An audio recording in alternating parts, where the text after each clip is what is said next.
Hey there! So, here we are again, me and the monkey, barging into the flow of your everyday life and chores. Today, for some reason, I felt like talking about all sorts of attachments and habits. Dare I say, addictions. Do they weaken us or make us stronger?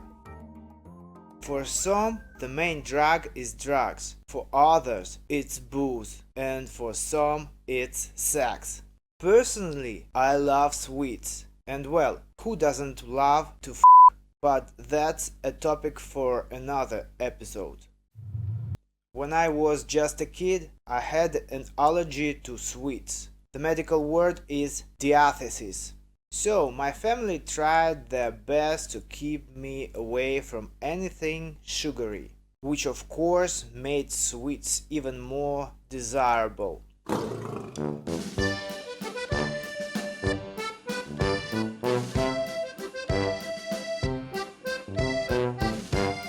Another possible source of sweetness could have been fruit and berries. But when I was little, they were seasonal, imported, and not cheap. And the local produce was insanely sour.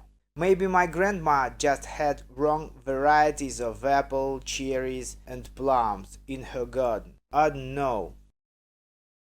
Over time, my fragile body grew stronger and managed to deal with that nasty condition.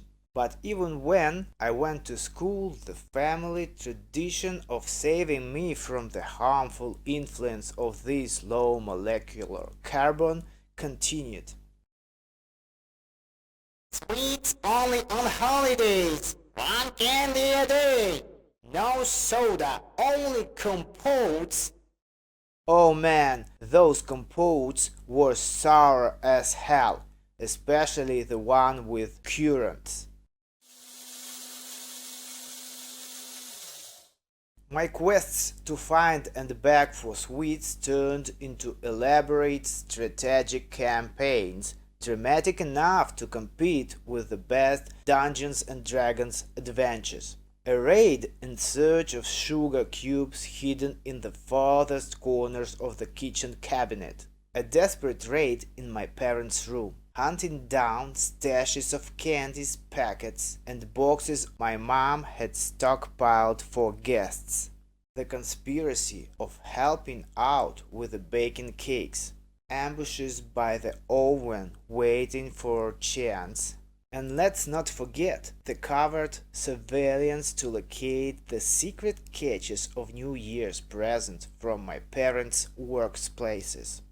Anyway, if you are one of us, welcome to the club. To the club of sweet tooths anonymous. The rule number one: there's no such thing as too much candies. Rule number two: even there really is too much, it must be eaten entirely and immediately. Rule number three: you don't talk about where the sweets are hidden, but they're definitely hidden somewhere. And so on. Basically, our club has a ridiculous amount of rules. Sometimes they even contradict each other. The main thing is, every sweet tooth should be happy, and the sweets should be gone.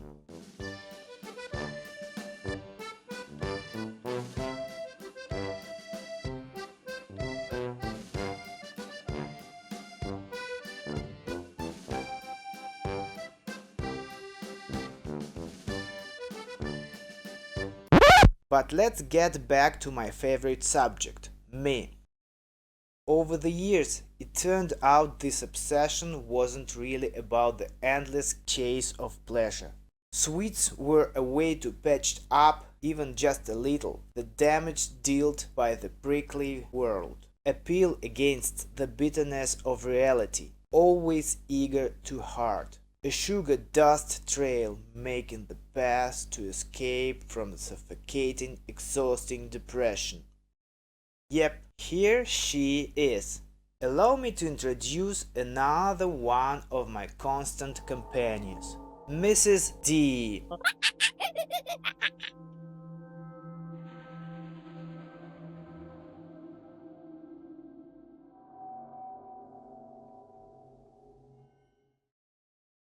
The super stable, eternally positive folks will say this is weakness.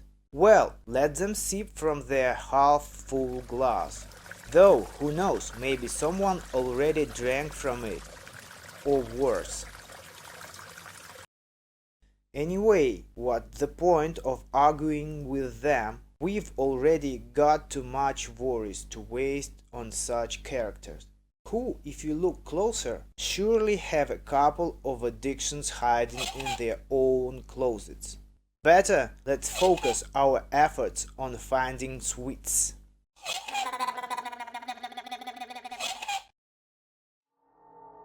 Sometimes, of course, you'll just want to stop struggling, to not feel even the first hints of depression creeping in, to not look for a way out of its claws, to just mute the sounds, close the doors and windows, and switch off the light. But in the end, that annoying monkey who loves life as much as it loves bananas makes me climb out again, in blind hope things will change for the better, to once again dig into the stash for another chocolate bar, lollipop, or caramel, and then, sucking, crunching, licking that sweetness, I'd once more enviously watched the optimists and pragmatics. So, to sum it up, habits to make us stronger, at least until they finally kill us.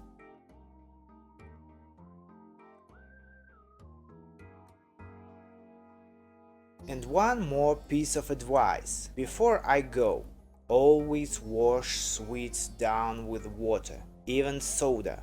And of course brush your teeth twice a day, morning and night.